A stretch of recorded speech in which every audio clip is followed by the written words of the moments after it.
Yo, what's poppin', y'all? It's your boy Onetre, right?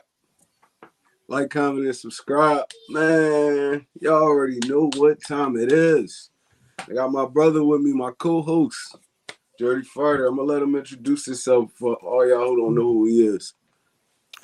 What's up, guys? You probably already know who I am, but if you don't, I am Dirty Fighter, and I am the host of 3 podcasts for my Celtics, Eagles, and Fighting Irish, where I share my depression in the games they play, and,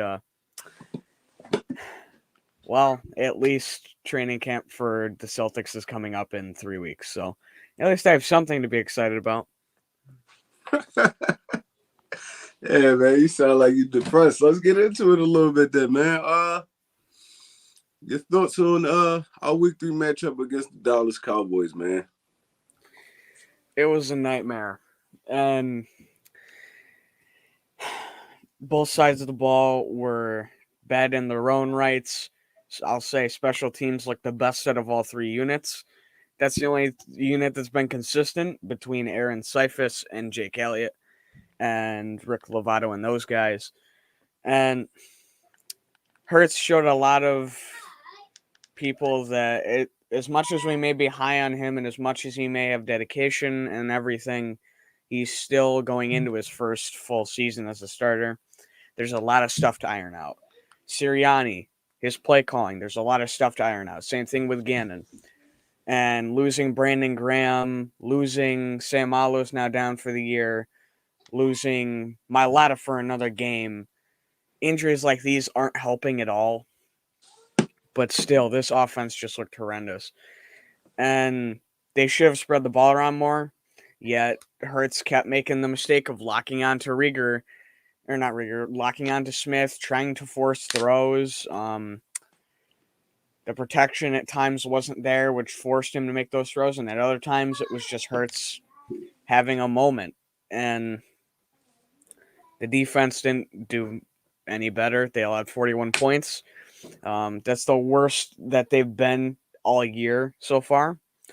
And there's no reason that some of those players should have been playing as bad as they did. And at this point, I'm just happy that game is over. Yeah, it was bad, bro. It was real bad. We showed no fight. It was like we went down there. It didn't even look like we had a game plan for that game. We rushed the ball a total of 3 times. I never seen that ever in my life, like watching a football game. Even the spread teams. The spread teams usually spread you out to run the football. We I couldn't read it, bro. It was crazy. I'm like, as we going through the game, I'm like, all right, Miles Sanders touched the ball 2 times. He had productive carries. Why not keep feeding him? No excuse. No excuse. Rookie head coach, anything. I don't care if you're a rookie or a veteran. It's your first game ever. You know the game of football if you're a head coach. The game of football, even just the play calling, like in general, it was a lot of read option stuff where Jalen didn't hand the football off, but you can't just call read option. You can't just call the read option. You gotta actually intend to run the football. The Dallas Cowboys, they played a simple defense. They stacked the front line, and they had a spy every play for Jalen Hurts. Jalen Hurts couldn't really break the containment. It was like it was a simple defensive plan, but it was very, very, very effective. I was like, that game, like it hurt me, bro, because I had so much faith in this team before the season started. We had that little debacle against San Fran. I thought it was just, I mean, play calling, situational play calling that killed us. But this game was a complete wash, and I cannot blame the defense. I can't blame the defense. Our first 5 drives, 4 were 3 and outs, quick 3 and outs too. They're on the field. What I think we had 9 plays to their 28. That's a bad combination. And I felt like the defense held it down for the most part, but they wore out. Like They held it down for the most part, but they wore out. Our offensive line held it down for the most part, but the play caller did not help those dudes out. Um, Jalen Hurts, like you said, locked on the receivers too often. He stared down his receivers. I never seen him go to a second progression, and I feel like he. I mean, I'm still a big Jalen Hurts fan, but I feel like he is. Some of them plays, he extended the play for no reason. It was like it's a quick read. You read it, the quick read was open. He didn't see him fast enough. Then he stretched it out to the right like he always do and cut one half of the field off. So I feel like Jalen Hurts in his progression, he gotta learn that everything doesn't cause you to leave the pocket. He needs to sit in the pocket sometimes.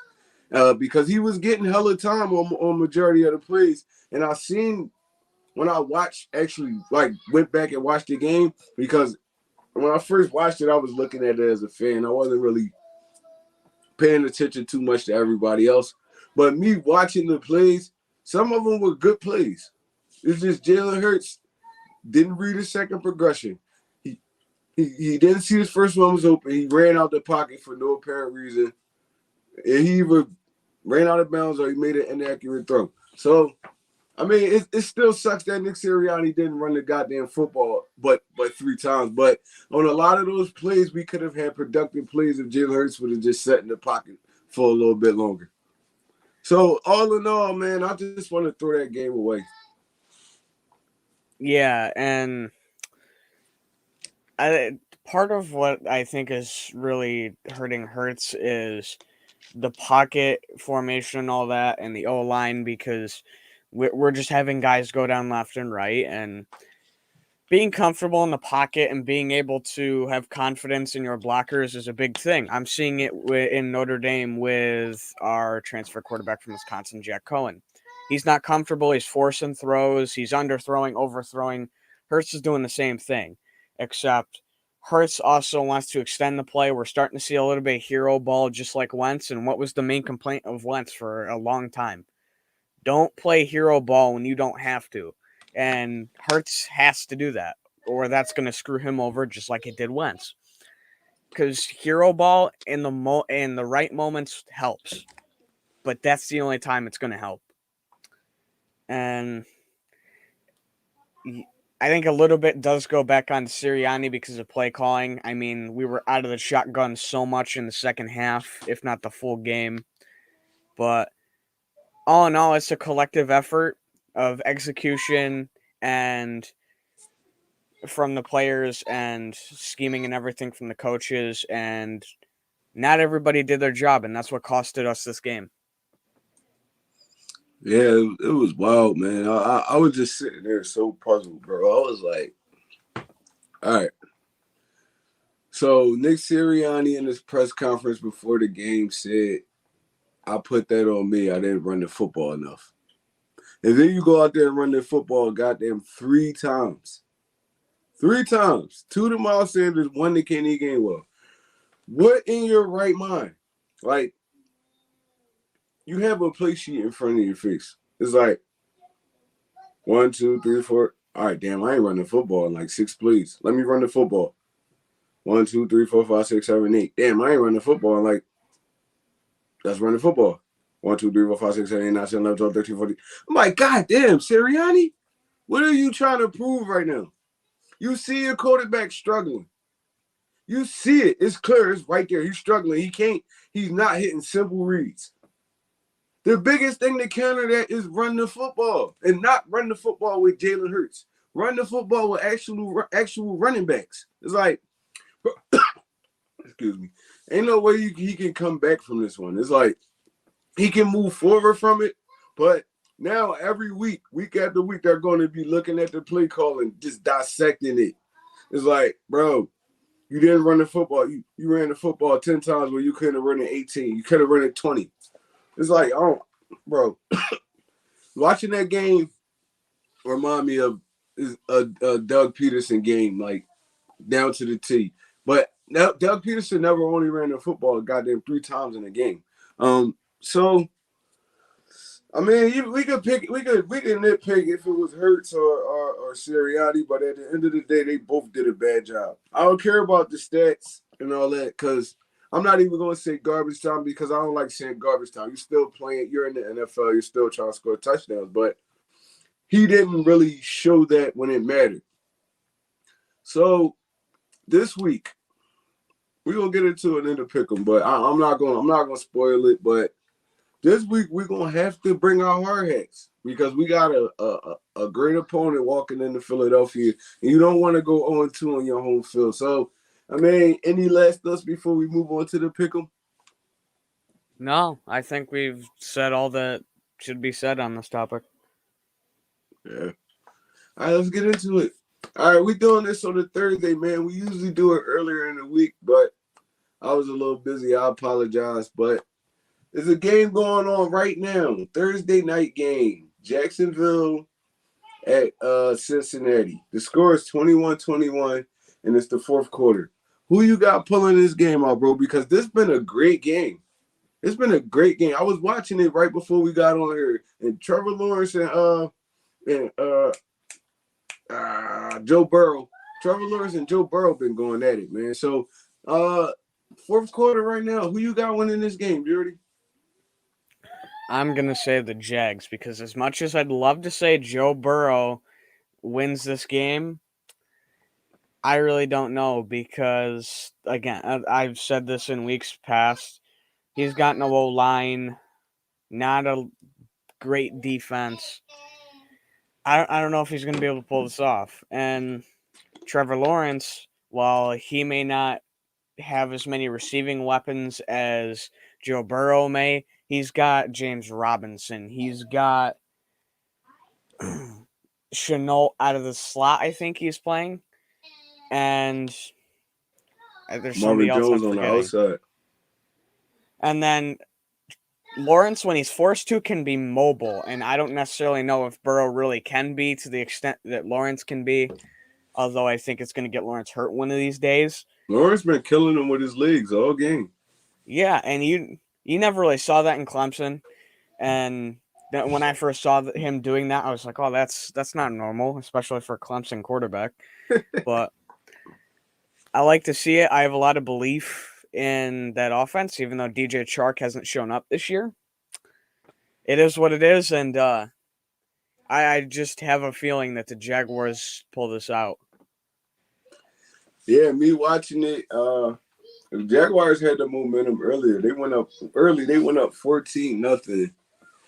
Had a chance to go 21-0, but Trevor Lawrence got stopped on the goal line, fourth down play at the inches, man. I didn't like the play calling right there. They just ran a simple option play. Trevor Lawrence never really intended to pitch the ball. He just grabbed it. He got the ball, took 2 steps, and then went upfield. The linebackers converged on him. I didn't really care for the play calling because Joe Mixon been running good all night, and you take him out of the play.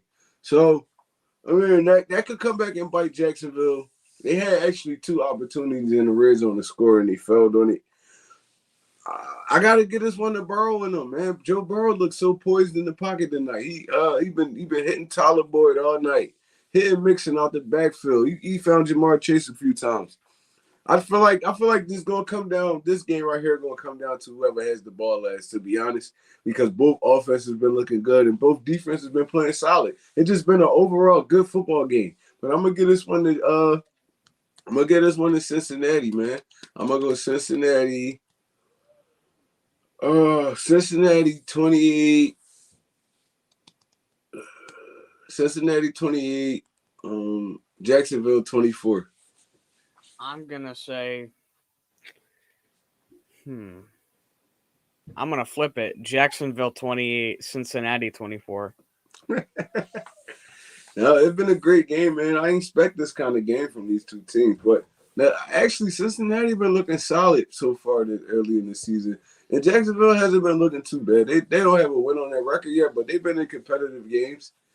So this one gonna be a doozy. This is gonna come down to the last possession. Tennessee versus New York in New York. Who you got?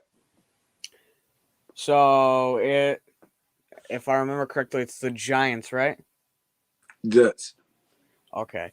So that should easily be Tennessee's. This should be like a bye week for them, no matter which New York team they're playing. But since it's the Jets, Zach Wilson may be the defensive player of the week again and throw another few interceptions because he's not a good quarterback and he's throwing to Walmart workers. But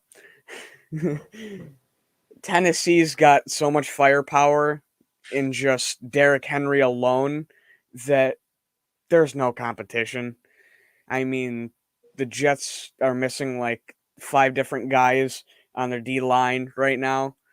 Lewis, Curry, those guys. And they just have been struggling to stay healthy and to stay competitive in their games because they're a basement team for me. Yeah. Tennessee has Derrick Henry, AJ Brown, who I'm hoping can actually show up to a game this year because I have him on a fantasy team and well, he hasn't shown up yet. Julio hasn't really shown up, so this could be their big game to get the receivers involved and kind of flesh out that pick your poison offense, which I'd love to see because that's been something I've been hoping to see. And then again, I think their defense is sneakily good, so I expect Zach Wilson to throw a few picks in this game. I agree. I gotta go Tennessee, man. The Jets, man, they might be picking top 3 again this year, maybe number 1 overall. So this should easily be a wipeout for the Tennessee Titans. I'm going Tennessee 31, New York 10. I'm going to go Tennessee 45, New York 7. Sheesh. Oh, you I got like my spanking them like blowouts. that, though, Journey? I like my blowouts. Hey, man, I can rock with it. I feel like if Tennessee gets Derrick Henry going early, bro, this going to be an easy game. It should be like, it should have at least 21 by halftime. But I agree with you, man. It's going to be between that 40 to 30 range. Hey, man, it's the Jets. Jets go on for. I'm going to skip this game because that's the game we're going to talk about last. It's gonna be a good one. Carolina versus Dallas. Who you got? As much as I hate to say it, I'm gonna have to go Dallas because Sam Darnold, he's doing actually pretty good, I'll say. As much as I hate to say that for a former USC quarterback, but I don't think he's on the level and he has enough weapons to compete in a shootout against Dallas. Even because I say that because Dallas' secondary is not very good. Their defense isn't very good. It's young. It's inexperienced at linebacker. Their D line has turned into a shell, literally, and you don't have guys like Jeff Heath in that secondary anymore. Although Trevon Diggs does look good, that's their only shutdown guy as I can see right now. But again, they just can't compete with Dallas right now. And at the end of the day, Carolina's defense isn't that great either. They're not a top 10 defense. So it would come down to a shootout. I don't think Darnold can do enough or has enough to compete. So I'm going to have to give this one to Dallas by around 2 scores.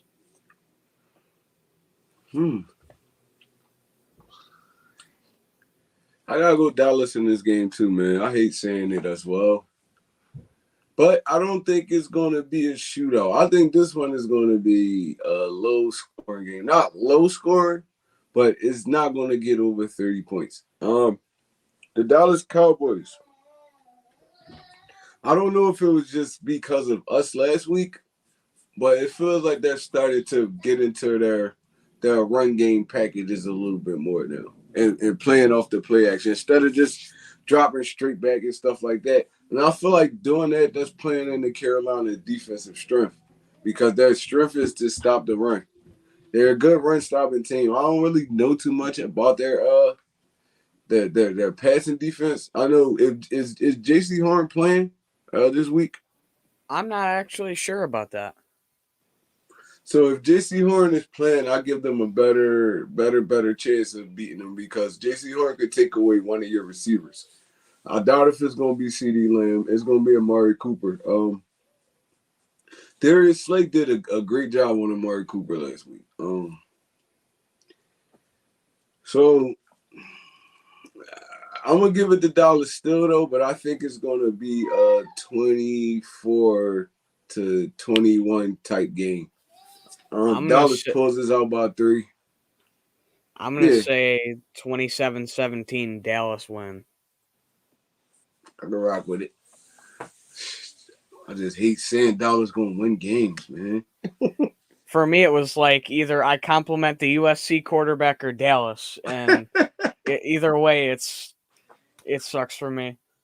Right, it hurt you either way. Yeah, All right, moving on. New York Giants versus the New Orleans Saints in New Orleans. Who you got? I'm gonna have to go New Orleans because the Giants have looked like a dumpster fire recently, and all season. Um, they've had some guys in and out of the lineup. They've struggled. Daniel Jones looks like who we thought he would be. Um, Complete garbage. Although we haven't seen him fall on a 70-yard run where he could have gone all the way yet. I want to see it. But New Orleans, although they haven't had a huge game since Jameis Winston went off, week 1, week 2. I still have a lot of belief in this team. Deontay Harris has now been downgraded to like a receiver 3 or 4. I still think he's a good receiver. Alvin Kamara has been doing very well. And that's a very good thing. The Giants just lost one of the linebackers for the season, if I'm correct off the top of my head. I'm not exactly 100% sure who it was, but that is going to hurt their run defense, especially against Alvin Kamara. And Right. at the end of the day, I think the Saints should take this one home with Jameis as a quarterback. I agree. Yeah, the Saints going. I feel like the Saints dominate this game.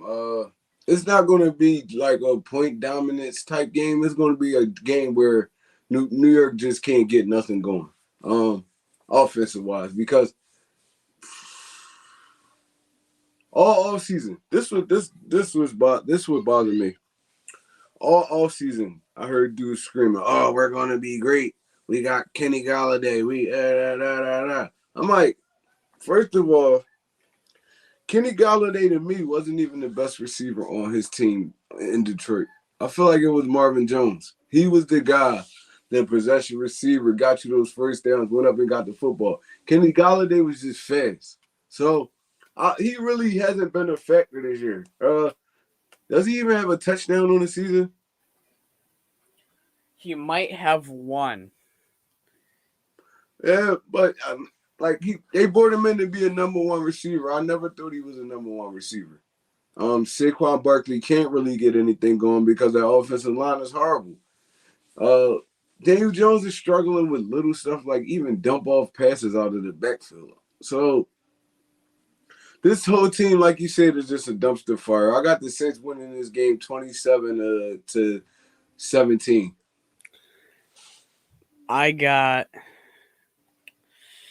the score being 24-13. So we kind of on the same page. Either way, it's a good day. The Giants go 0-4. Philadelphia Eagles fans are happy. Yeah. So, yeah, man. So, all right. Cleveland versus Minnesota in Minnesota. That's a tough one. Tough. That's a very tough one. But I'm going to have to keep rolling on the train with the Browns because as much as I like to say the Vikings are a good team with Thielen, with, what's his name? Their tight end. Who they got? John? No, they don't got John Smith no more. Who the hell is they? I can't remember. But you know what I'm talking about. And Yeah, then I know who you're talking about. They've got Dalvin Cook at running back. They're a good offense, and they've got an experienced quarterback in Kirk Cousins who can pick apart unexperienced defenses or pick on those unexperienced guys, those young guys. And then on defense, they've got a good defense that shouldn't be slept on. I think you can potentially make the case for a top 10, top 15 defense. But looking at this Browns team, OBJ is coming back, even though he's not what he used to be. Jarvis Landry is healthy and ready to go. Baker Mayfield's looked the best he's ever looked in my eyes because, he's not actively sucking. They've got a great 1-2 punch in Kareem Hunt and I'm trying to think of his name. Nick Chubb. Nick Chubb. Thank you. And I forget. It's not Njoku at tight end anymore, is it? Yeah, they still got David Njoku. Oh, it is. Mm-hmm. For some reason I thought he went to the Patriots for a second. But yeah, they also have Njoku on offense. That's a very good offense to try to stop. And then on defense, that's a young and loaded defense. Guys like Newsome at corner, Owusu-Koramoah's come into his own at linebacker. The defensive line has started to really kind of mesh together. Same thing with the secondary. I like how this team's playing. I like the direction they're going. And I'm on the Browns train for a while.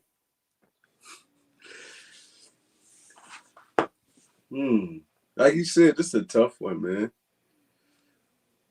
But I'm gonna go Minnesota with this one because I feel like them winning that game last week against Seattle, that's gonna spark a flame in them. Justin Jefferson went off last week. You still gotta remember, Minnesota got hella weapons. It's like even dudes that we don't really know, like household names, they aren't household names. They be making plays on Minnesota just because how the offense is set up. It's a run-based offense that runs off of play action. You got Dalvin Cook in the backfield, so you gotta account for dude because once he gets to that edge as a rep, you're not catching him. So that makes it hard. That makes it hard to stop the Minnesota Vikings offense. And I think Kirk Cousins and those dudes gonna put a lot of stress on these young guys in Cleveland. If that pass rush can't get to them consistently, I feel like Kirk Cousins had one of those days, those 350-yard days, 4 touchdowns. So, and Minnesota's defense is still solid. Cleveland is a good team though. It's a good team. I feel like this is gonna be a real good game. But I feel like the Vikings pulled this one out, man. They went 0-2 and they won a tough game last week against Seattle. I feel like that sparks a flame in them. So I'm gonna give it to the Minnesota Vikings.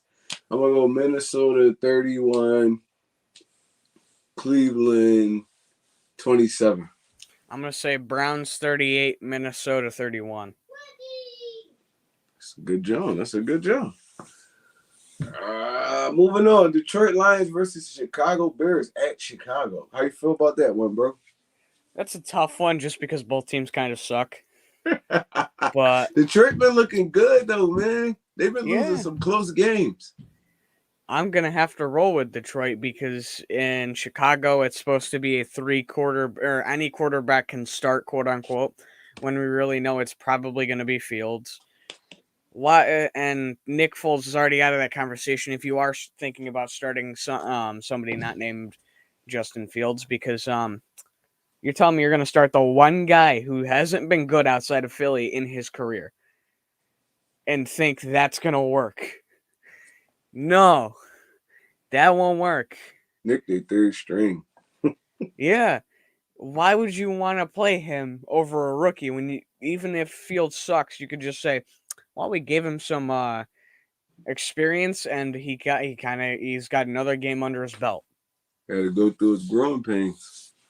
And Chicago's not a great team. They do have Cole Kmet. They do have David Montgomery. They do have Allen Robinson, who's been strangely quiet after wanting to leave that team. What was it, over the offseason or late last season? He hasn't done very much. And I don't know if that's intentional or not. But that's the thing that worries me about that Bears team is the receivers haven't really been productive, especially their number one, which is a is a cause for worry. Detroit has been looking good. They've got guys like Amonra St. Brown, TJ Hawkinson's been going off. Swift and Williams in the backfield have been doing very well as a 1-2 combo. And then you've got Jared Goff. As much as I hate to compliment Jared Goff, he's been doing okay. He hasn't been what Stafford was, but he's been doing okay. Mm-hmm. I'm glad to see him doing okay. And at the end of the day, I think this will be a low scoring game, but the Lions pull it off. I feel the same. I'm giving this one to Detroit as well. Chicago's offense really can't fluster up points. It's like it's crazy. Like it looks like the same offense when Trubisky was there. You try to lean on a running back. When they're shut down, now you got to drop back. There's no creativeness to this offense. Except for like the read option runs and stuff like that. And like you said, Allen Robinson been quiet for the majority. Well, for all the season, all 3 games, he really hasn't done much. Detroit, on the other hand, they lost games that I feel like they could have won. The Green Bay game, they could have won that game. They lost that one late. They climbed back in the game when they was playing. Who was that? Arizona. They played Arizona week 1, right? Yeah, I think that was the game where Arizona nailed the last second kick. Yeah. Yeah, they climbed back in the game against like Detroit been playing solid. Their record doesn't reflect on how they play. Their first year head coach, he has these boys coming out ready to play every week. So yeah, I'm gonna give this one to Detroit. I'm gonna go Detroit. 27. Detroit 27, Chicago 21. I'm going to go Detroit 17, Chicago 6. Oh, sheesh. You got them scoring double digits, Jordy? Nope. I got one high scoring game, which my quote is like 3, and I've got my low scoring game for this week. I feel you. All right, moving on. The Buffalo Bill. I mean, the Houston Texans at Buffalo. Who you got, bro? Buffalo. That's a no brainer for me because this team's starting to click. Everything's starting to get rolling. Josh Allen looks like he should look like now. He's starting to come back into where he left off last season in the MVP. When he was in the MVP race, he was discussed a lot about. And things are starting to click. He's starting to get the ball out to his receivers. It's being spread around. The ball's getting to the running backs. That offense is playing like it should. It's a good thing to see. And I get to hear about it a lot because I'm in New York. And they're the only true New York team, from what I'm hearing. But their defense is looking good with the new pieces they brought in, the young pieces, and the mesh of the young and the old. I really like how they did that on that defense. Even though their GM likes to keep some old guys a little bit too long, it's still working out for them. And all in all, this is a team that's in the Super Bowl. They're in the conversation for the Super Bowl. And to me, this is a very good team all around. They're very balanced. And there should be no competition because, the Texans are starting Davis Mills. Their weapons aren't really there, and their defense is, well, mediocre to say the best case scenario. Yeah, this gonna be this game right here. It's gonna be an easy one. I'm going. I ain't even really gonna reflect on it too much. The Texans are horrible. They don't have a starting quarterback as at this moment. Brandon Cook's been looking surprisingly good, man. Brandon Cook's been looking good. That's really the only bright spot on the offense so far this year. So I'm going Buffalo. I got Josh Allen and those boys routing the Houston Texans 38-10. I got Buffalo dropping 41, and the Texans only score 14. All right. So this one right here, I can't even call this a tough game. It's just you don't know which team is going to show up. We got the Indianapolis Colts going heading to Miami to play the Miami Dolphins. Who you got? Yeah, that is tough because both teams have two different sides to them. But I think I'm going to have to take Indy on this one just because I feel like I just feel like the worst team to show up is going to lose, and I think that'll be Miami. As much as I like the amount of youth they've got on that team, which I think they're one of the younger teams in the league, like top 10. They're still not. I don't have as much belief in them as I do in Indy, just because you've got guys like um, Campbell at receiver. Even Ty is not there, but you've got guys filling that role for now. Jack Doyle at tight end. At receiver, you've got. Michael Pittman. Yeah, you do have Michael Pittman on that roster. That's right. Why do I forget he's there? And then you've got Jonathan Taylor at running back, who I think has had a quiet year so far, and I think is due for a big game. So that offense is looking good, even with Wentz under center, if he's playing this week. And I say if just because it's Wentz at this point. He's sustained injury after injury this season, and the bug has kind of followed him. So Mm-hmm. at the end of the day, I think Indy's got the better roster, and I think they're going to be the better of the two teams that show up, although it won't be that big of a gap. And this will definitely be a close game.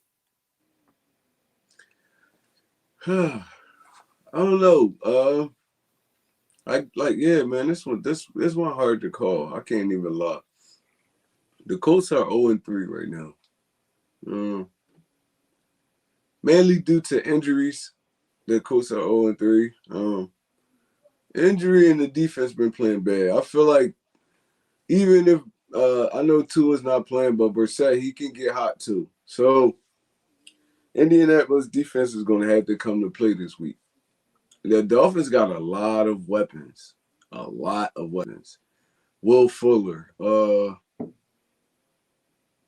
Devontae Parker, Gaskins out of the backfield. They got Gesicki.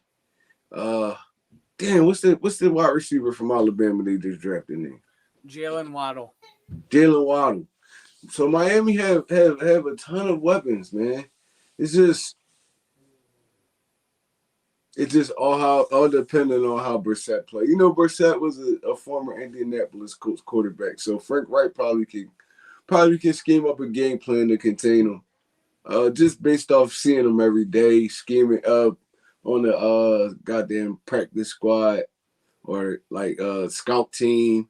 So I think Frank Wright is gonna come into this game with a good game plan to stop Jacoby Brissett.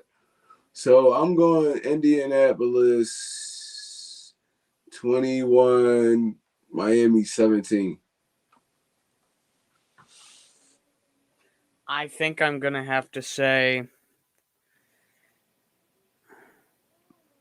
yeah, this one's really tough. I think I'm going to have to go with another low-scoring game. Colts 24, Miami 14. They got to get in the win column somehow, man. They 0-3 right now. Risk of going 0-4. Yeah. They better win. Schedule don't get no easier. Yeah. All right. The football team versus the Atlanta Falcons in the NATL. Who you got, bro? Both teams are struggling right now, but I'm going to have to give it to Washington because the key to shutting down Ryan and that offense is getting pressure.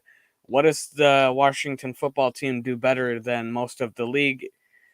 That's get pressure because they've got a loaded D-line. So all they got to do is bring the D-line with maybe an extra rusher or two, whether that be a linebacker or what have you. And you're pretty much set for the game because Matt Ryan struggles with that because his O-line is just like the O-line Andrew Luck had. I think they've got the same personnel for some reason because both of their lines all of a sudden turn into, well, they don't even show up. So It's going to be a tough game for Matt Ryan when he's on the run for his life. And when he's doing that, he's not his calm, composed self. He's not as accurate as he should be. And that results in him struggling, throwing a pick here and there, and ends up forcing a lot of incompletions. So when it comes down to it, I got to give it to the football team. I think Atlanta wins this game. The Atlanta Falcons, they got to click sometime, some point in this season. I think it's this week. If you get bypassed, because Atlanta been running the football well the past few games. So the best way to utilize a pass rush is to run the football. Run the football right at them, quick passing.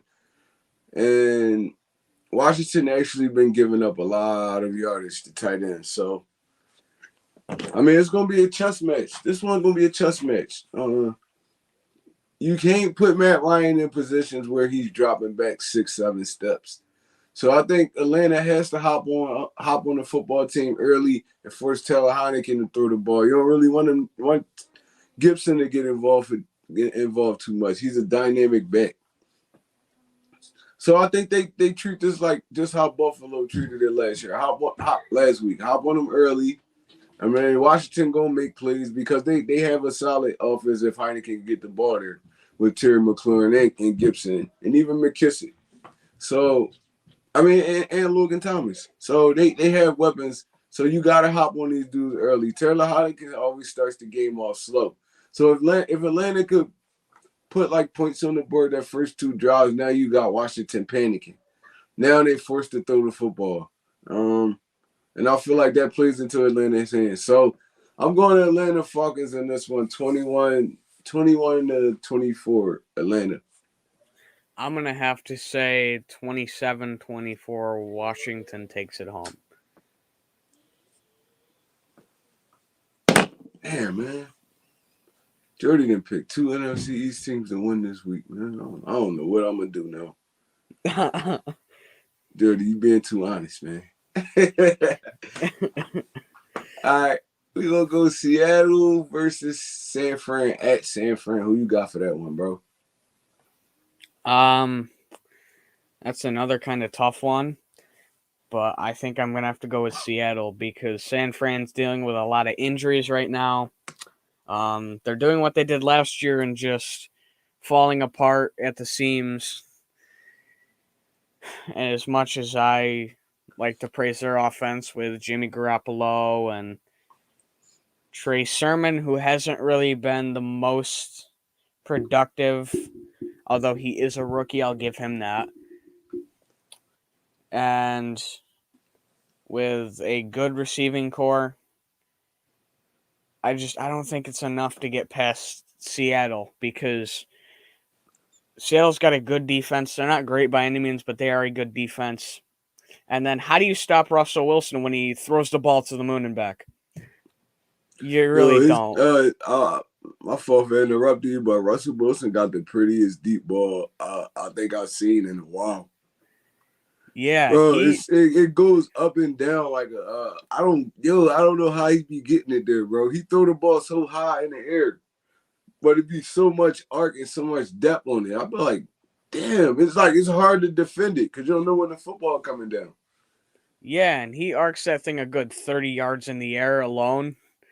So that's tough to defend against. And then you've got Tyler Lockett, who's experienced in catching those, and he does it so efficiently that at this point, corners should just go, well, why don't we just take the 15-yard pass interference instead of letting him catch it 40 yards downfield?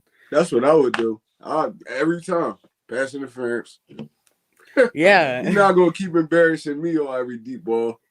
Because that's what they're gonna do. They're just gonna keep throwing the deep ball, and that's gonna be what's gonna cook San Fran, especially with their injuries. And I think most of them are along the D line.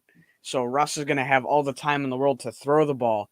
And when you give someone like him all the time in the world, it's pretty much game over at that point. Facts. I got Seattle winning this game as well. Seattle coming off a heartbreaking loss to the Minnesota Vikings. A game they should have won. They was up double-digit touchdowns and lost that game. So I feel like Russell Wilson comes in on his A game this week. We haven't really seen a lot out of DK Metcalf. I think this is going to be a DK Metcalf game because Seattle have two solid wide receivers. San Fran doesn't have two solid corners, so that works into Seattle's advantage. And if Russell Westbrook could extend some plays, Russell Wilson scares me, bro. It's like, yo, he's scared. Like, the dude is so good. It's like, first of all, how do you see half of this stuff? A lot of this stuff is timing. It's like he barely looks at, like, you know how taller quarterbacks can see over the line, they can see that receiver see when they open. All his throws really be anticipation. So Russell Wilson really scares me, especially when he plays the Philadelphia Eagles. He always cooks us. So I feel like San Fran doesn't have enough defense to stop what Seattle's going to try to do to them. They're going to try to push the ball down the field, and they can run the football. They have a solid running back too. So Seattle was really a hard team to really prepare against. So I'm going Seattle on this one. Seattle 34, San Fran 27. I'm going to have to go Seattle 31, San Fran 28. And I like that. Like you said in the anticipation thing, you also have to remember Russell Wilson's one of two quarterbacks under 6 foot. So I don't even know how he sees over his O-lineman. That's what I'm saying. I don't know how he be seeing it. It's like, dude, you got to do a whole lot of film study, knowing where your receiver is going to be, a whole lot of practice reps, because he can barely see over his. Only way he can see it if they just want to open up the passing lanes. But he makes throws that he can't even see over the line. He just knows his receiver going to be there. That's come with a lot of reps, a whole lot of reps, trusting your receivers. Man, I feel like Russell Wilson is one of the best pound-for-pound quarterbacks ever. So, yeah, San Francisco had their hands full with this dude. Yeah, at this point, I like to joke that he just throws it and goes, yep, there's somebody in the vicinity of that somewhere. That's what it looked like, though. Because I know for a fact he can't see over them 6'7" dudes. He's like, the ball's just going to go towards the receiver. I got no problems. Like, you bad beater. You just got beat her. I'm going to put it there. You just got beat her. He made a living off those kind of throws. And then when he extends the play, he's dangerous. Because the dude, he does a lot of stuff in the backfield. And he's not necessarily looking to run the football. He's looking to just extend time, let his receivers get open. And then he just unleashes a pass downfield. He's like, damn. And then you just see a receiver just popping the screen. I'm like, what the hell? Did they practice that play? It's like, yo, bro, it just amazed me, man. It amazes me. Well, yeah. Next game. The Cardinals in LA. They play the Rams. Who you got? Oh, that's another tough one. Tough. That's tough, bro. I've been high in the stock of LA recently. JC was good. Hold on, Jody. I mean, for all the people that was in the live, man. Big Play Slay, Richie MC. JC, what's up, my guy? Go ahead. I apologize, Jody. But yeah, so this Rams team, they're a good team. Cooper Kupp, he's a great receiver, but he's just flipped a switch and has gone to a whole nother level. Nasty. And Cooper Kupp's so nasty, bro. I'm so glad I drafted him in like 3 out of 4 or 3 out of multiple of my fantasy leagues, because this dude pulls in points like no tomorrow. Because he's destroying defenses on a whole nother level. Make it look so easy though.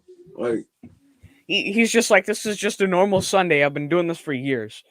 And I'm watching, I'm like, you don't just do this and look so calm and relaxed. But Both teams are loaded up with firepower, and I think this is going to be another high-scoring game.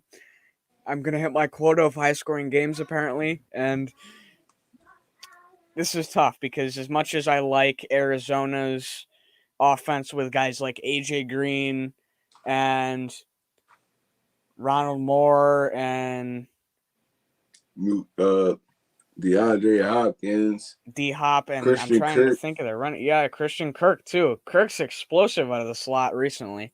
Mm-hmm. And then they have James Conner, who just moved into the running back room in the offseason. They don't really have a super good tight end, but they've got enough to hold it down at that spot.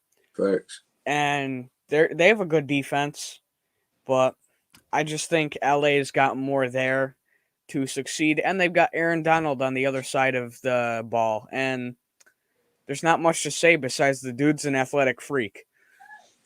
I mean, he's been single-handedly one of the best, if not the best, D lineman in the league for years.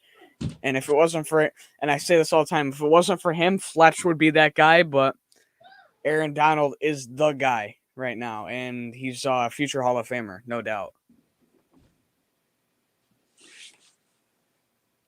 Yeah, JC, we just saying the same thing, bro. Like Jacksonville and the Bengals, that game was so good from start to finish, bro. Like I'm sitting there watching and I couldn't turn my eyes from the TV. I'm like, yo, they really getting it in right now. Mixon looked good. Robinson looked good. They actually running the football. Yeah, bro. Like Sirianni gonna have to be better, bro. He's gonna have to be better this week. All right, JC got the Rams. The Rams beating the Cards 35-24. To me, that's a hard game, man. It's battle of the undefeateds. Carolina could turn up though. Carolina turn up on a lot of weeks, man. You can't sleep on them dudes. It's gonna be a high scoring game for sure though. It's gonna be a high scoring game. I got both of these teams cracking over 30 points. The Cardinals are so versatile. They're versatile, man. They get Kyler Murray with his legs. That's the advantage that they have over the Rams. Matthew Stafford is not really a runner. So he's going to be stationary. He's going to be sitting back there trying to throw the football. Kyler Murray could do a little bit more once the play break down.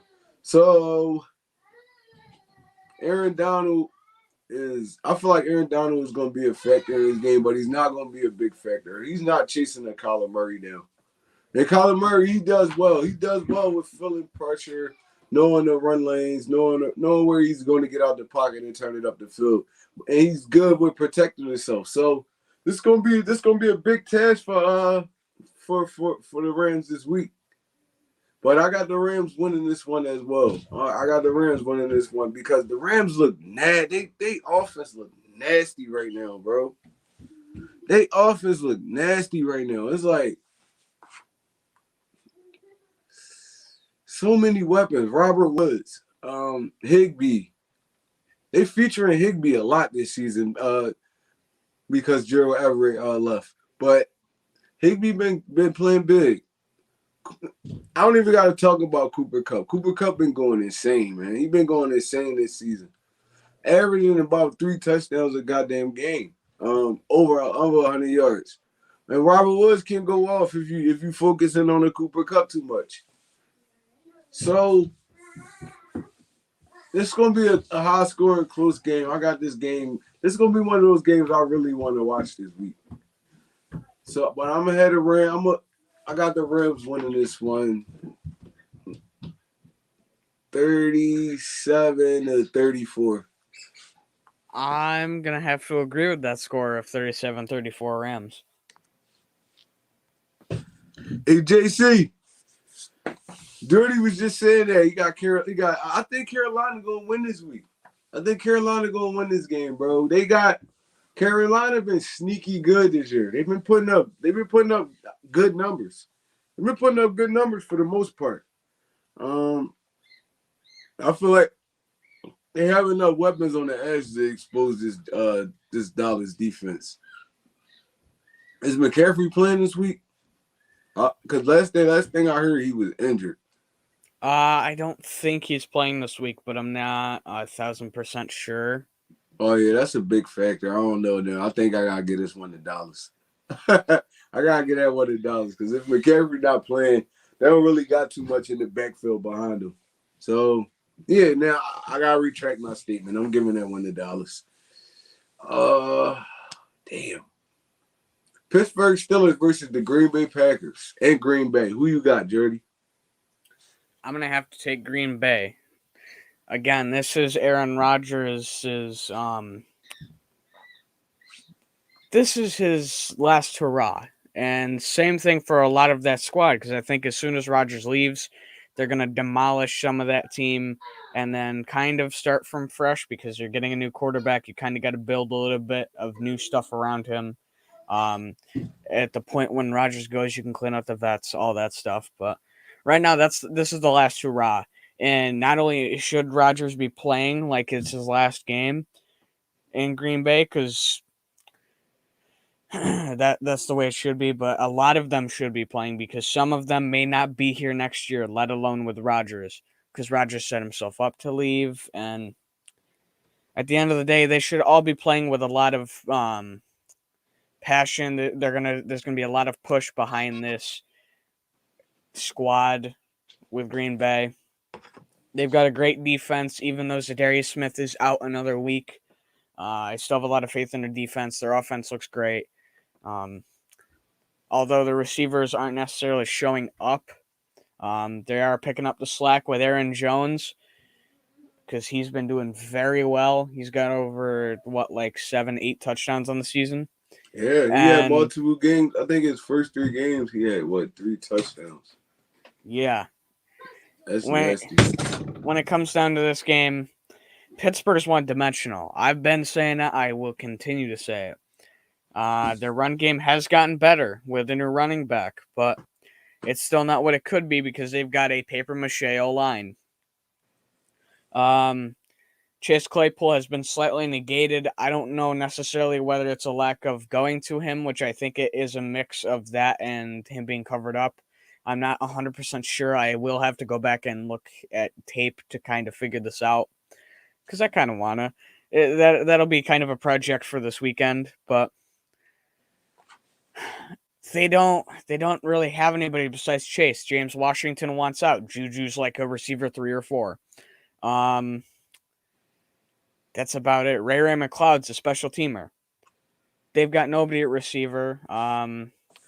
Fryermuth is a good tight end, but he's not. I'd give him a year or two before I think he really gets to a good level of play. So at the end of the day, it's just a show of dumping the ball off and having a jet sweep here and there because Big Ben can't throw more than 10 yards because he's got no elbow. Yeah, So at the end of the day, I'm going to have to give it to Green Bay. yeah, I'm gonna have to go Green Bay too. That first game of the season, Green Bay was embarrassed. Ever since then, they've been showing up week after week. Well, the last 2 weeks. So, and like you said, Pittsburgh can't fluster up enough offense to compete with this Green Bay Packers offense. Big Ben, like you said, Big Ben has been playing too much around the line of scrimmage. Um, Screen passes, shirt dump balls to the running back. Najee Harris had what? I think he had like 14 receptions last week. That's how you know he's not even looking downfield. When your running back gets that many receptions, that means your whole offense was predicated right there around that 5 yard range. I feel like Ben should have retired last year. Well, at the end of last year, he tried to give it another year. It's not working. He can't move. His body, his just mechanics been bad, but he got away with it because he was so big and strong. But now, I mean, he can't really move now. And he can't throw the football. He used to have a cannon arm. He can't throw the football. This is gonna be a bad year for Pittsburgh. I got Green Bay. I got Green Bay winning this game 34, Pittsburgh 17. I'm going to have to say Green Bay 27, Pittsburgh 17. Baltimore Ravens at Denver. Who you got? That's tough, Tough. kinda. Because That's tough.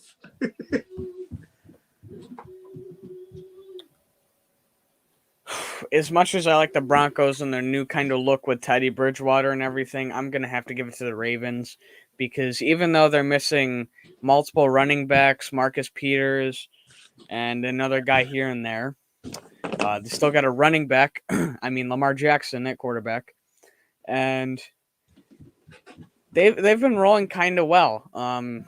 Not exactly what I expected from them to be at right now with what they've done recently, like the loss to the Raiders, which they should have. Both teams had chances to win that game, and in the end, it came down to the Raiders, thankfully. I think the Ravens have enough in place to win with Hollywood Brown. Who am I forgetting at receiver? I'm forgetting somebody. They've got what I think they've got Williams as their starting. Thanks for watching, JC. We appreciate you, bro, man. CJC, but yeah, they've got Williams at running back, one of like 5 starting Williams. I think it's Terrell. Either Terrell plays for them or the Lions. I don't even remember. But You talking about AJ Terrell? no, Williams, the running back. Williams. He in Detroit. Well, then which Williams is in Oh, you Baltimore? talking about Williams from North Carolina? He played for Denver. No, I'm talking about the one that plays for the Ravens. Oh, where he play? Running back? Yeah. I'm not sure. I know they got Le'Veon Bell. They got Latavius Murray. They got I don't think Bell's come off the practice squad yet.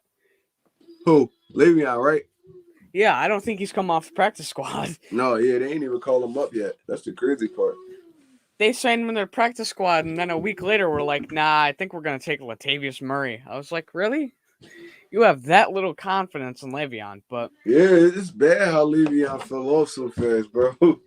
it's because you went to the Jets. That was like purgatory. But at the end of Chasing the money, day, man. That messed his career up. at the end of the day, I don't think the Broncos have enough in place to stop the Ravens because they're going once they start rolling, they don't stop. So I'm gonna have to give it to the Ravens. This one tough, man. Denver been looking so solid this year, man. Defense and offense. Patrick Surtain been strapping everything. He been strapping. He really living up to his draft status. He's one of those guys that's actually living up to his draft status. You don't want to throw it his way too often, dude. He either batting it down or he's tipping in the air, they're catching an interception, or he's actually catching picks himself. So Patrick Surtain is one of those dudes that's actually living up to his, and I think he's going to utilize. I mean, he's going to take away. They probably have him on Sammy Watkins because they move Marquise Brown around a lot. Damn, this one hard. Jerry Jeudy on IR. Cortland Sutton has been looking great, man. He's looking like the old Cortland Sutton pre-injury. Damn, this hard. I'm going to have to go Baltimore, though. I'm going to go Baltimore because Denver is bound to get that first loss. So I'm going to go Baltimore. Baltimore 27, Denver 24. I was gonna say Ravens 31, Ravens 31, Denver 24. Yeah. Damn, man. It's hard because Denver got so many pass rushers. It's like they can send so many dudes at you. Even their linebackers are great pass rushers. So I think they're going to try to contain Lamar Jackson. And Von Miller is one of those dudes that's just explosive off the edge. He still has that same explosiveness. So that's hard. It's hard, bro. But I'm gonna stick with my guns and I'm gonna go with the Ravens. I'm gonna keep the Ravens. Buccaneers versus New England at New England. Who you got, bro? That is the homecoming for Tom Brady, and I think this is easily going to be the Bucks game because in the offseason, the Patriots brought in a lot of veterans. It was supposed to be the veterans fix everything because, we paid a lot of money for them. So far, that's not really paying off. And in the end, it's Tom Brady and the Bucs. If they really wanted to, and I think they will, they'll just flip a switch and go, all right, let's destroy the Patriots, and then next week we can just go into like cruise mode again. Because he's going back against Belichick. He's probably going to want to go in and kind of show the city of New England what they're missing and kind of show Mac Jones, yeah, this is how it's done. This is how I do it. And Mac Jones is supposed to be the successor of Tom Brady, so we'll see how this goes. And as much as I never have belief in Alabama quarterbacks, I think Mac Jones will have a decent game this week. But it's the Bucs. I don't think that this Patriots team is put together well enough to compete with them. When it comes to bringing in veterans, you have to get chemistry, and that's always a problem for some teams with veterans because some teams it takes longer than others, and I don't think the chemistry is there yet, so not everything's clicking. So I'm gonna have to give it to the Bucs. Yeah, I think Brady go off this game. I honestly think Brady goes off this game. He's gonna be extra juiced up because New England, Tampa Bay, Brady and New England had, in my opinion, it was a bad split. A lot of stuff going around in the media. Tom Brady can't play no more. That's why Belichick didn't want him. Brady don't like Belichick. It was just a lot of headlines. Brady comes back and he's going to be extra juiced to play this game. Then they getting Antonio Brown back for this game. So yeah. Yo, Vic, what's good, bro? So they get Antonio Brown back for this game. That makes it a little bit more difficult for that New England defense. You don't want to focus on the pass too much because Ronald Jones and Fournette can go off any day. I got Brady throwing five touchdowns, 4 or 5 touchdowns in this game. 3 is Gronkowski up for this week, or are he still injured? I'm not actually sure about his status. I think it's possible he's back for this week. If Gronkowski does play, Brady throws at least 4 or 5 touchdowns. Brady gonna be pissed coming off that Rams game, man. When they got like dominated. Brady comes back with a vengeance. I got the Bucs winning this one, 41, New England, 21. I'm gonna have to say Bucs 34, New England 28.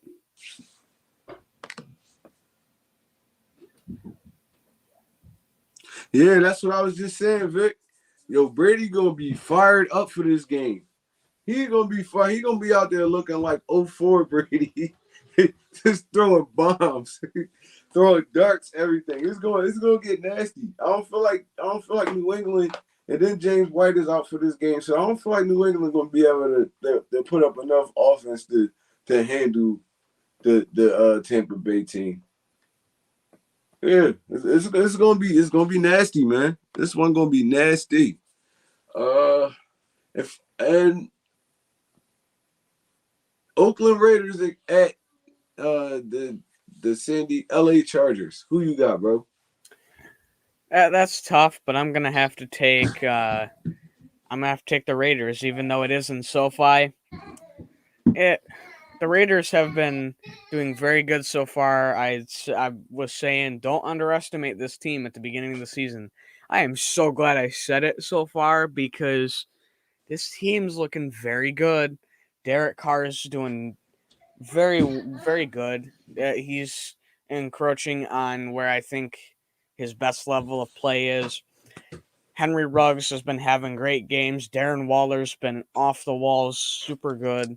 Not many tight ends have performed better than him this year, if any.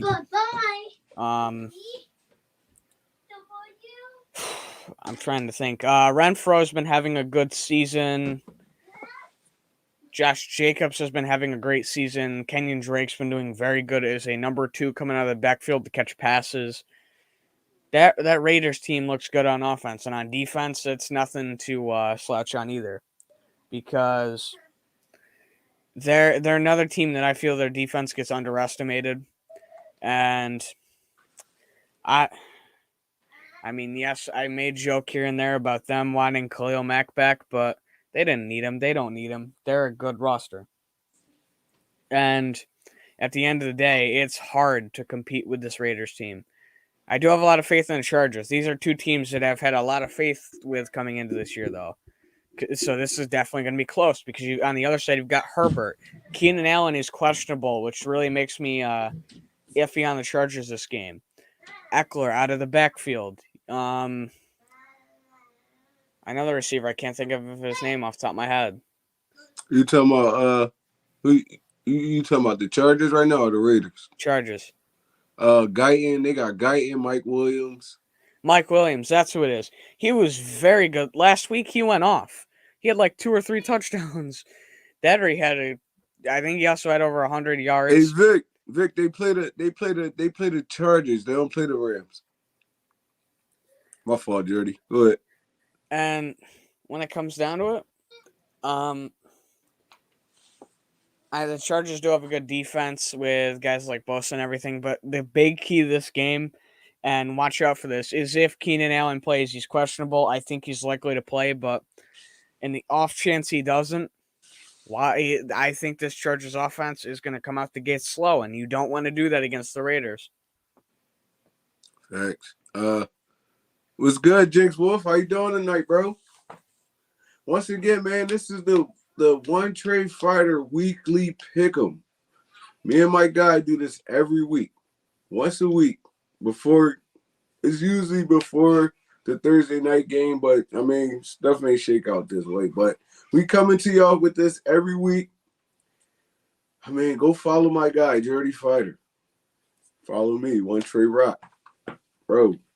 When I tell y'all, we sit here and I just pick my guy's brain. He's really an analyst, bro. He's an analyst. He doesn't just talk about the Philadelphia Eagles. He can give you stats. He gives you updates on every football team. We really football fans over here. So you don't want to miss this podcast we got going on, bro. You don't want to miss it. For me, I got to get this one to LA. LA been looking so solid, man.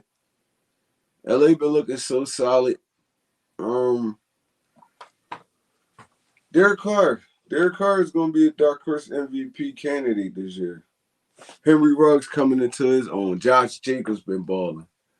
Darren Waller is a load to stop, bro. It's basically another wide receiver that's just big, strong, and fast. Mismatch nightmares against tight ends and safeties. He's literally like unguardable. So the Chargers, I feel like this game gonna be a shootout. I got Oakland winning this game 38. 38. No, check. I got Oakland winning this game 34, Chargers 31. I'm going to have to say Raiders 45, LA 42. I think I hit my quota on 40-point games because I think I have 3 or more. Hey Vic, the LA Raiders play the Chargers. The Rams play the Cardinals. Yeah. So Matthew Stafford don't play the Raiders this week. Yeah, man. All right, let's get into the game we really want to talk about. The Philadelphia Eagles versus the Kansas City Chiefs. Bro, tell me, how do we win this game if we win this game? I don't know if we're going to have much of a chance to win this game, but if we want a chance, you've got to balance out your offense. Hurts has to stop locking on to Smith. And you've got to spread the ball around, whether that be to your tight ends, to your receivers, because we haven't seen much of the ball to go to Rieger. We haven't seen it go to J-Jaw at all. We haven't seen it go much to Ertz, Goddard, Ward. Smith's the only one who I think's really gotten a bulk of the targets, and that's a problem because he shouldn't be just getting most of those targets. Quez has been getting a lot of targets, but that's mostly because he is our deep threat right now, which I think kind of gives him the pass because I don't feel like they use Quez enough, to be honest. yeah, and you want to be giving your deep threat a lot of chances to get going, but Hurts has got to get comfortable in the pocket, and he's got to stop either underthrowing or overthrowing these receivers because that's how you leave points on the board, and you don't want to do that. And then the defense has to show up. I don't care if you've got Brandon Graham or not. I don't care if you have to start one of the rookies. Show up, play like you mean it, and you better show up because with Kansas City, if you can hold them even to like in the 30-point range, that's a good thing for this defense with how it is. And at the end of the day, I think Rodney was full participation today in practice. If he is, that's a good thing for his return. I'm hoping he can return because I'd love to see a veteran back at safety. I love seeing Rodney on the field. I want to see him back on the field. It sucked not having him out there for a while, and that'd be nice to have a veteran not on the sideline right now because we need it. Although I will say, one positive is special teams should be very good. This is one time I can say that I have faith in our special teams and things shouldn't go wrong.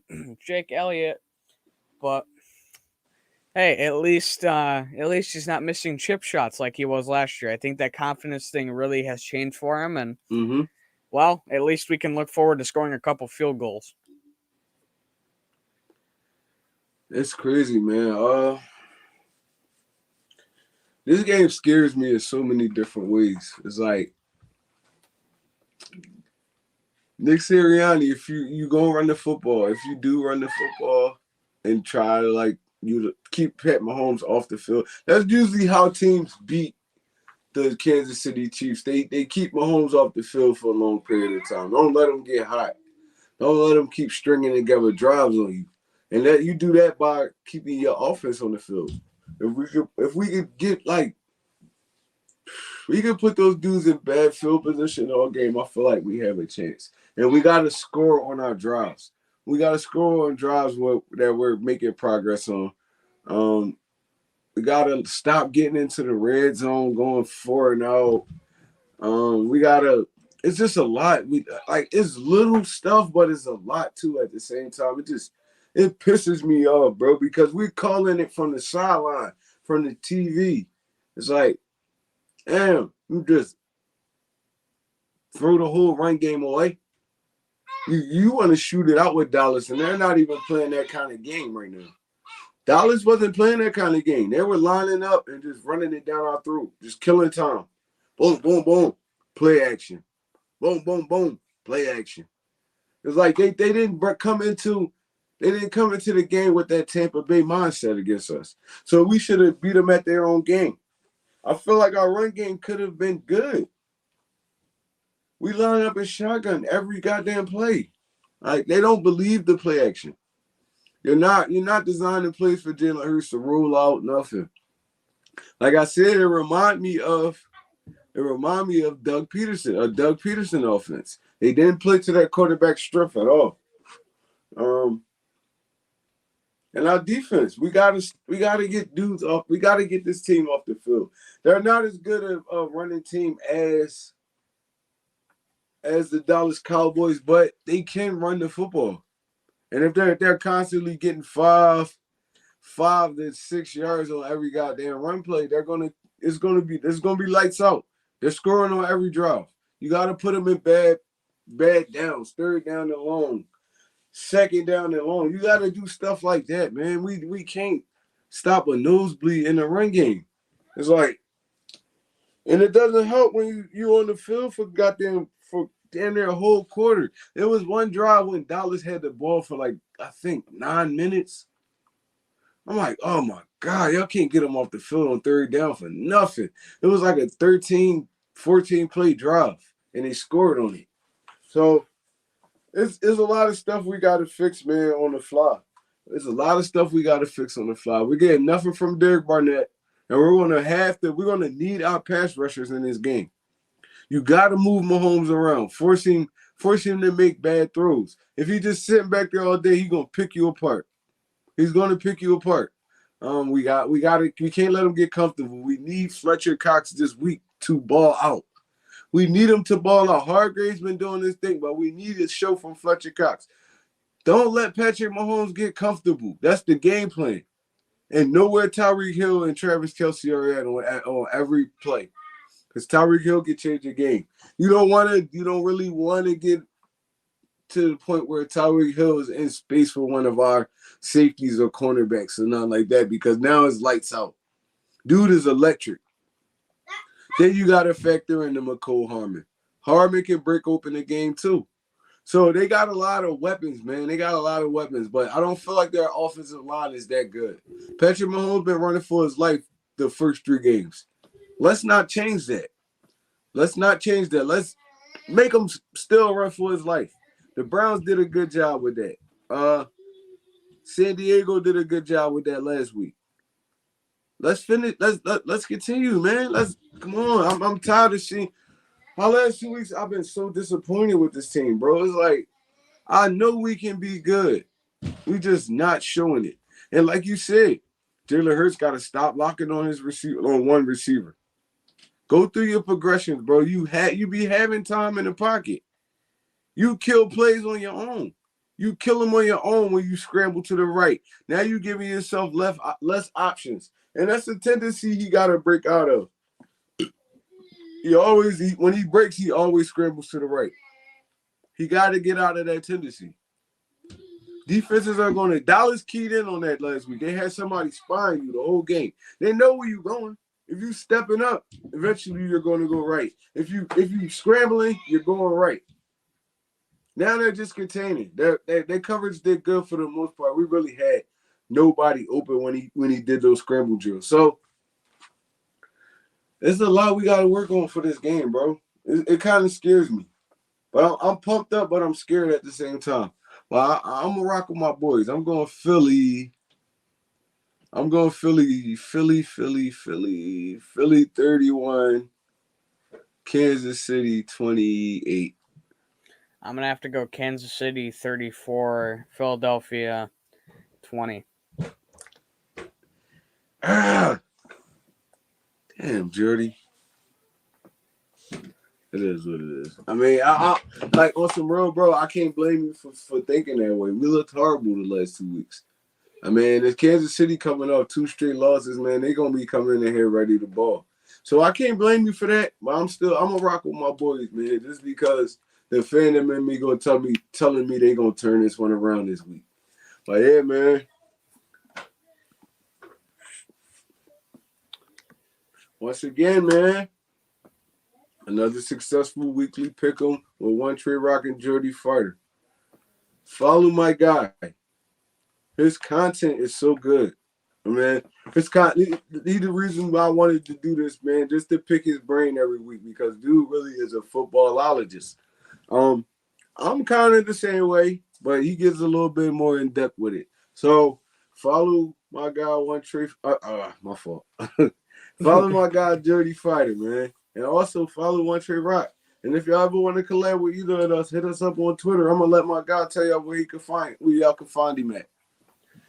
Once again, you guys can find me at Jordy Fighter on YouTube, where I have my 3 podcasts for the Celtics, Eagles, and Fighting Irish, where I have depression and the moves we make. And, get annoyed because it's always Derek Barnett with the stupid penalties. And, well, let's hope this week he doesn't take off his helmet and start swinging at a quarterback. Facts, man. But yeah, man, we signing off, man. It's your boy Onetre Rock and Jordy Fighter, man. This was our week 4 weekly Pickem, man. Like, comment, and subscribe. Give us a little bit of feedback if y'all like the content, man. We coming at y'all live every week. We out of here.